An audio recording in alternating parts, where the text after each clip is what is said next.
Hello everyone and welcome to another video. Today we are going to learn about asynchronous programming in JavaScript. Let's get started. To understand the word asynchronous, we should first understand what synchronous programming is. Actually, what we were doing till now, all of that was synchronous programming. Let me tell you with an example.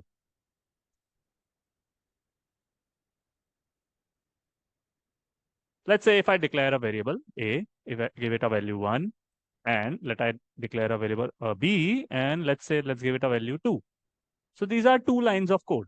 So synchronous programming is when the browser reads, understands, and executes first line.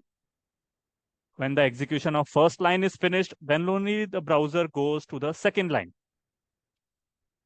This line by line execution of the browser of your code is nothing but synchronous programming. When the flow of the execution is like this, that the browser will first execute line 1. When it is finished, then only the browser will move to the second line, and so on. This is nothing but synchronous programming. Let me also give you another example. Let's say we have two functions. Let's say fun1 and fun2, right? Let's say inside fun1, we have a for loop, which runs from i0 to 10 and I++. And what it does is it simply increments a variable, which we have, let's say a global variable. It increments that variable by I, x plus equals I. The second function simply prints out the value of x in the console. As you know, functions have to be called or invoked to be executed if I first call fun1 and if I then call fun2. Right? Pretty simple example. The execution will begin at line 13. After that, first the function will read the definition of fun1, then it will go to fun2, then the browser will read the definition of fun1 and it will go find fun1's definition in the memory and execute it. Then it will read fun2 and will execute its definition. My point here is function fun2. The calling of function fun2, browser will execute this line, will read this line only when this is finished, when the calling and the execution of the function is finished. So my point is you will find the value of x inside fun2 to be not 1, but 1 plus 2 plus 3 and so on. Let me show you in the browser. Okay, wait 1 second. So this is our file. As you can see, the answer of x is 46. Now what happened here? What happened here? First, browser read this line, created a variable x in the memory, provided it a value of 1, assigned a value of 1. After that, browser did not go inside fun1 or fun2. It first went to the calling of function fun1. When this happened, when browser read the function call, it looked for the function's definition inside the memory and it found it here. After that, what browser did was it executed the whole for loop. When the for loop was done, then only this function was finished and then only browser moved from line 22 to line 23. That is called the function fun2 and printed out the value of x inside the console. Let me also show you what I mean here. If, let's say, if we increase this for loop to a very big number, as you can see, it's a big number. And let me also say this for loop does nothing. It simply loops through the values from 0 till this number, but does nothing. What you will see in the browser now is you will still see the value of x. This time it will be 1. My point is you will see this value. You will see the value of x being printed from line 18 after a certain delay. Only after this for loop is done executing. Let me show you. Please notice in the console here.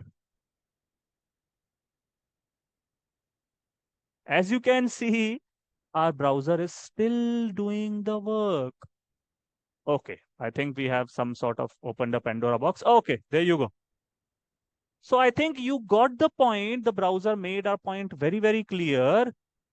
This line or this whole function was executed only when the previous function finished. And this is what synchronous programming is.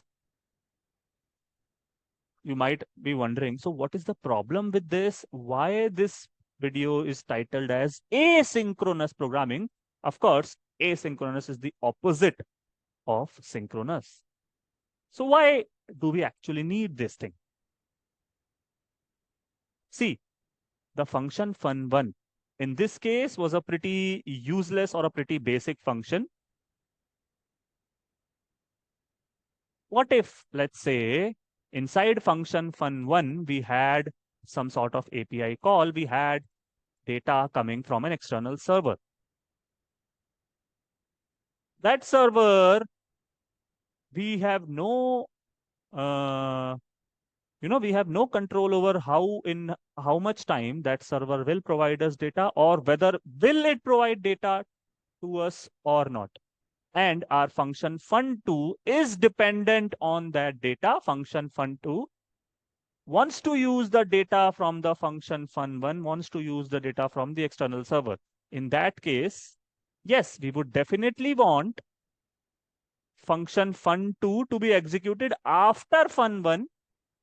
Having said that, we also do not want the user to simply wait till the function fun1 is executed or till the data is, successfully fetched from the server, from the API call.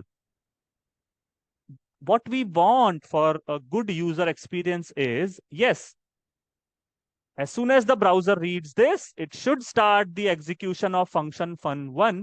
But what we want the browser to have, we want the browser to have the capability to do something else as well once it starts execution of this function. What happened in this example was, till the browser was executing this function, it did nothing else. All the other execution was stopped. And what did you see in the meantime? If I close the console, you will see nothing but a blank page. This is not a very good user experience. We need asynchronous programming just so that we have the capability, the browser has the capability to execute other lines of code as well while it is executing a function that is potentially a time-taking one. That is why we need asynchronous programming, and that's exactly is the definition of this word. The word asynchronous programming simply means the capability of the browser to start the execution of a function and to keep on executing any other code. And when the time-taking function is done, to get back to that function and display its output, display its result. That is the definition of asynchronous programming. It is not an entirely new term, this asynchronous programming. We have actually seen this in the forms of callbacks. Callbacks was also the preferred way to do asynchronous programming. Right now, as of today, we do it majorly with the help of promises. But yes, we have already seen what asynchronous programming was in the form of callbacks. You know the function set timeout or set interval. The first argument to both of these is a callback function. What we are saying in these lines to the browser is, let's say if I do this, if I do this. So what are we saying with these two lines is, let's say if I have just this one. Now what are we saying? Execute this function after this much time. Until then, if you have something else, execute that when the time is over, when this time is done. come back and execute this.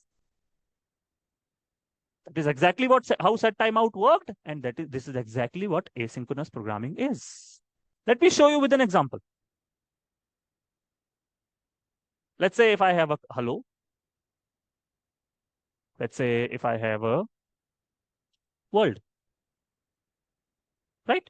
And let's say we also have how are you? So we have three consoles, hello, world, how are you? And I would want these to be printed in this order, hello world, how are you? However, if I go to my browser, if I open up my console and hit refresh,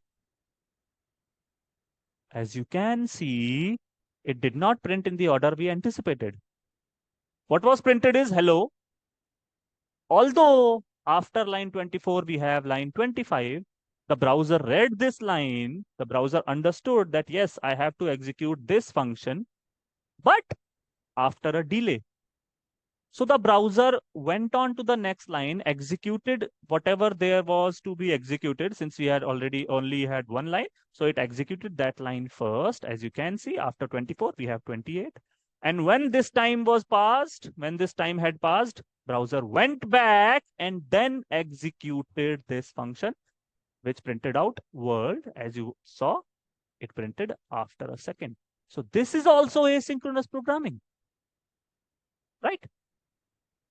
And the same is the case with set set intervals as well.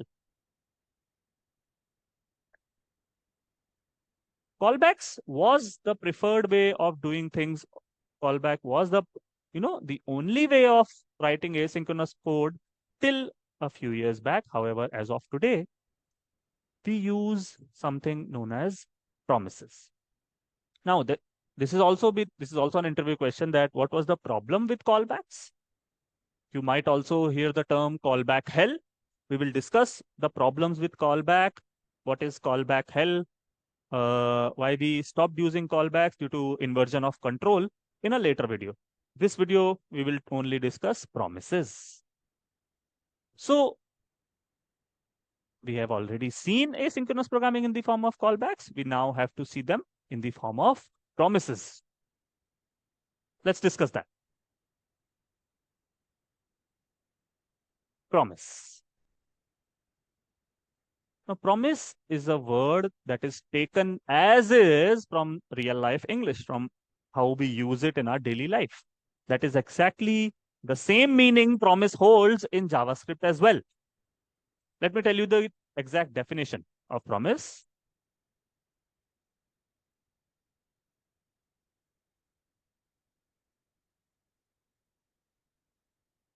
If you are asked what is a promise, what you can say is a promise is an object. Please always mention that promise is an object. A promise is an object that tells you the current state of any operation that will be completed in the future. Of an promise gives you the current state of an asynchronous operation, or you can also say it like this, an operation that is not complete yet, that will complete in the future. Promise tells you the current state of that operation, of that function. Now, the state can be one of three. The state that we are talking about can be one of three. It can be either pending, it can be resolved, also known as fulfilled, or rejected. Promise can be pending, resolved, or rejected. Let me give you a simple real life analogy to understand promises. Let's say we have two people, A and B. Let's say A took a loan from B. Let's say A took a loan of 10,000 rupees from B. So what A will tell B? A will promise B of returning that sum of 10,000 after a certain amount of time. Let's say in 10 days. So what A did to B, what A said to B, A promised B that it will return the money, the sum after 10 days. If those 10 days have not passed, that promise is in a pending state. The money which is to be returned, it is still not returned. So the promise is in a pending state. So after 10 days, let's assume the 10 days have passed. One of two things can happen. One, A will return the money to B. We say the promise is fulfilled or resolved. And for some reason, let's assume A did not return the money, so the promise is rejected. The same scenario applies to JavaScript as well. Let's say we have two functions, A and B. So A wants some data from B, right?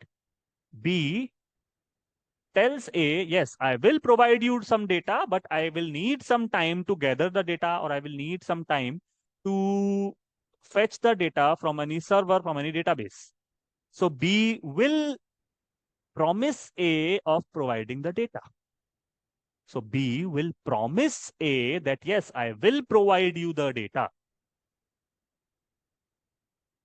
Once, so the promise can go in two directions from here. Whether one, B will, yes, provide the data to A. In that case, we will say the promise is fulfilled. It might happen that B was not able to fetch data from the database or from the server from anywhere. So it will not be able to provide data to A. In that case, we say the promise is rejected. And when B was in the process of gathering data, we say the promise is pending. So A can have one of two things. It can have a promise in a pending state. When B function was gathering the data, what did A have? A simply had a promise which was in a pending state. If, let's say, B successfully got the data and passed it to A, we say the promise is resolved. And what does A have? A has the data. If, let's say, B did not get the data, so it cannot pass on the data to A. In that case, we say the promise is rejected and A will have the error message that B passed on.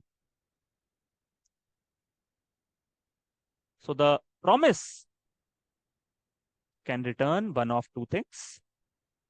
It can either return the result of the operation. In most cases, it is the data that you asked for. If the promise is resolved, if the promise is resolved.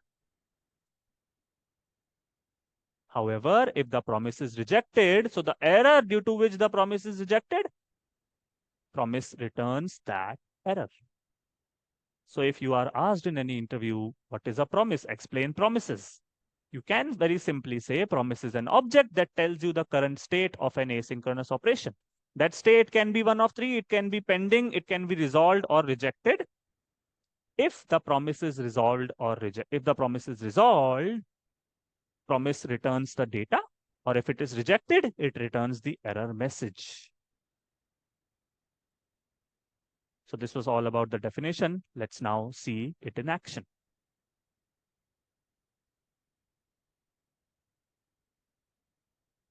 So to explain the definition, I took the example of getting the data from a server because this is the most common case you will use promises in.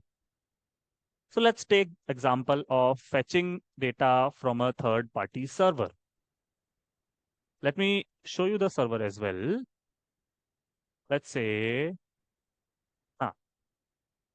so this is a URL, dummyjson.com. This is a website. This gives you fake data to work with. If you go to dummyjson.com/products, it can give you data about 30 products. So what do we want? We want this data on our web page, on our website. So this will be the URL where we will get the data from. So let me copy this URL. Let us go into our VS Code. To fetch data from any third-party server, we need a function known as fetch. Fetch takes one single argument. It takes the URL, which we just copied. So this was the URL. And if we talk about the definition, so this was the input, the URL. What do you see after the colon? Fetch gives us a promise. Fetch returns a promise. So when you write something like this, fetch and a URL, we can also write it something like this. Let's have the URL in a variable. This is the correct way of writing things. And if we say fetch data from this URL, now the fetch function returns to the browser a promise that yes, I will fetch the data from this and will give you the data, will return you the data once I have it. Once I have it. The point that I'm trying to make here is if you try to do something like this, if you say console log fetch, if you try to console the result of this fetch, let's see what do we get. You will only get a promise in a pending state. Now, why did this happen? What did we try to do here? See, fetch returns a promise. When we say that, what we actually mean is fetch is an asynchronous function, is an asynchronous function. What did fetch tell us? Fetch returned us, fetch gave us just a promise that yes, I will get the data from this URL, but only once I have it. If you want me to return whatever I have now, I only have a promise which is in a pending state. Yes, however, please note this promise was fulfilled at a later stage, but when we already logged in the console what fetch had till then. As you can see, if you open up this promise, yes, it is fulfilled, but that happened at a later stage. When we console logged the output of the fetch, it only had the promise in a pending stage. After a few milliseconds or after some X amount of seconds, yes, the promise was fulfilled. But the problem is we printed out the result too soon. And when we printed out the result, it only had the pending promise. If you try to do something like this, you know this will not work. However, if you try to do something like this as well, let's say, let's call it data. And if we try to console log the data variable, you will still see the same thing because we are not doing anything different. As you can see, I have refreshed the page. We still have a promise pending. So you know this will not work. And you also know this too will not work. Why?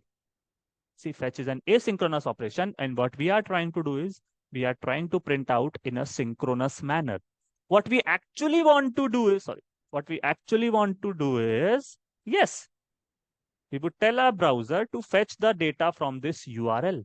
However, we would then want the browser to wait till the fetch function actually fetches the data from the URL and then only execute whatever there is on the next line and or then only print the data that this particular URL returned to us. How exactly can we do that? We can do that by chaining a function. Chaining simply means putting a dot. By chaining a function known as then. Now what we are saying with this to the browser, fetch data from this URL. Fetch will give us a promise and browser will then wait for that promise to resolve or reject. That is, this then function will only be executed when the promise returned by fetch changes from pending state. When this happens, when the promise, which is initially in pending state, changes, it comes out of the pending state, then this then function is executed. What then function executes or what does it holds? Then actually takes a callback function. When the promise from the fetch changes from pending to resolve, then this callback is executed. When the promise from fetch changes from pending, moves from pending to resolved, then this callback function is executed. If you remember in the definition I told you, when the promise changes from pending or when it is simply resolved, it returns the result of that operation. So whatever this promise will give us, whatever the promise will return, JavaScript will give that particular data to this callback function. You can save it by whatever name. If I show you what there is in this response, let us go into the browser, hit refresh. You will now not see the promise pending, but you will see data from line 47 executing only when the promise changed from pending to resolved. You will see this response. And if you noted, we had a slight delay in this printing, right? Because the promise waited. Now, what this has? This does not have the data that we saw in a minute ago in the other tab of the browser. However, yes, we have something. We do not have the data that we expected. We do not have these products. As you can see, this particular website gives us data, or gives us products, but we do not have those in this right. Yes, it does not have the data that we were expecting, but it also has some pretty important things that you should know. Taking a look at this tells us that yes, the promise successfully executed, the promise is resolved. How can we say that? We can say that via 2 to 3 things. As you can see, okay, true. Status text also okay. And also status being 200. These 3 things tells us that yes, promise was successfully resolved or fulfilled. However, we do not have the data. The data is there, however, it is embedded. If you open this prototype, you will see a bunch of functions that came with this response. We need the JSON function. We need the JSON function of this response. What do I mean by that? We simply can write something like this. We need the JSON function from the response. Now, what will this JSON function give us? This JSON function, actually we have the data here. It is, however, in a unreadable stream of data. It is not readable to us. This JSON function will simply convert it, will simply parse it to a JavaScript object, which you can read and print out on your screen. So we don't need the response. What we actually need is the JSON function, the JSON function from the response, since it's a function. However, the thing to note here is the JSON function will also give you a promise, will also give us a promise. That means we need to wait for this JSON function to finish. When it happens, it will return a promise. We will have to wait. It will return us a data. We'll have to wait for the JSON function's promise to be resolved, and then we will get the data, and then we can print out that data. So we wrote this then so that we can get the response of this promise. We are writing another then function so that we can get the response of this promise. When that will happen, when the promise from JSON function will be fulfilled, then this callback will be executed. Whatever data this will give us, we need to return that data. This is important. We need to return that data. Then only it will be passed on to this callback. You can receive it with any name. What you can then do is you can then print out that result. If we now go back to our browser, this is actually what we wanted. Response.json function simply converted the unreadable data into a JavaScript object, as you can see, and give it back to us. We have 4 key value pairs. Out of those, what we actually need is the products. Since it's an array, we can apply array functions on it. We can apply for each, or map on it, and then we can print it out on the screen. I'm not printing out the full data. What I'm trying to show you here is one photo from this data. As you can see, we have thumbnail. So let me show you. Let us have a img tag in our body, right? Let us also grab that img tag using query selector. When we have the result, it's important, when we have the result, then only what we'll do is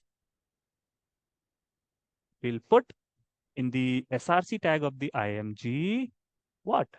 Result. Result will give you this array, sorry, this object. So result dot products. Now, where did this products come from? As you can see, it is the key. Products is an array containing 30 products. We want the first one. 0 is an object. It's an object, right? So from that object, what we need? We need the thumbnail. That's it. If we again go back to our browser, if we hit refresh, what you will see on the screen is image thumbnail from the first product.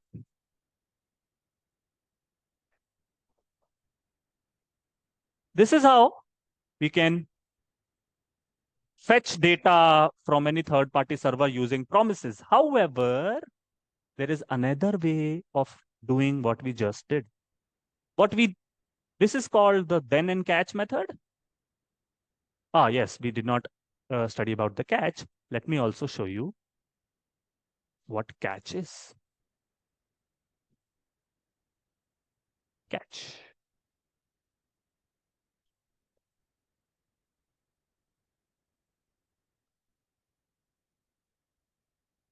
Now, what did I do? I just chained a catch method after the to then. It can happen for any reason that the data from the third party server does not reach us. That is, the promise fails or is rejected. It can be for any number of reasons. It might happen that there is an error in our URL. That is, there can be a client-side error. Can happen that maybe the server isn't responding or a server-side error. For any reason, the promise might get rejected. If the promise is rejected, then is not executed, or you can say it like this, then is only executed when the promise is resolved. If the promise is rejected, the catch method gets executed. The error message due to which the promise is rejected is returned to this callback. We received it in the variable ERR and simply printed it out. So then and catch. However, we can write this whole thing into another way known as the async and await. This async await method is much closer to the way of writing things that we are very used to, or the synchronous way. I'm doing the same things. The output will be the same. The way of doing things is a little different.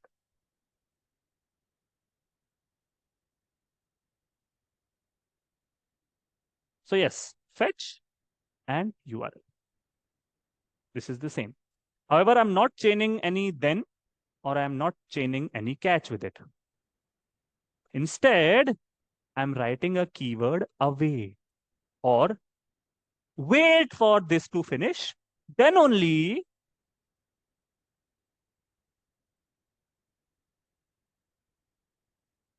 wait for this to finish. Whatever you get from this, then only put it in this variable await. However, await only comes in pair with async. That is, whenever you write await, you have to write async.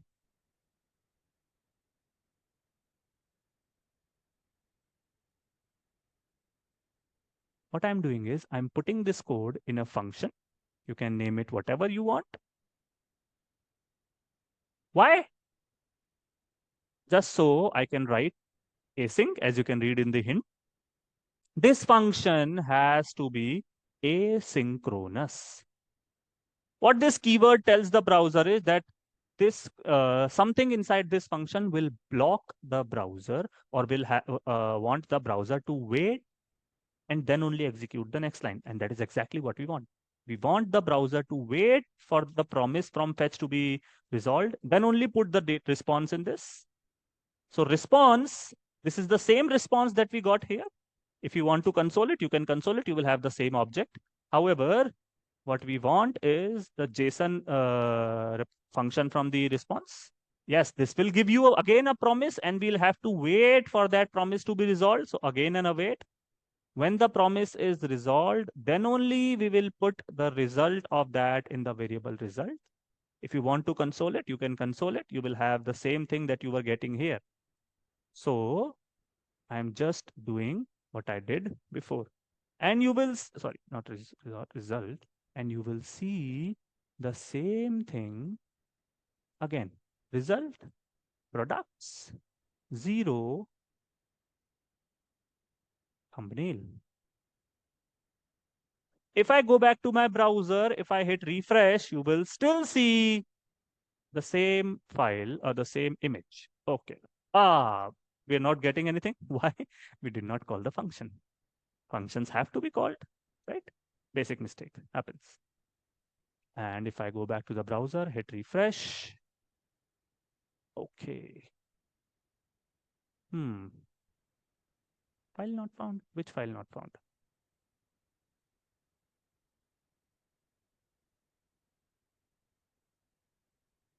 What are we doing wrong here? 1 second, guys. What happened?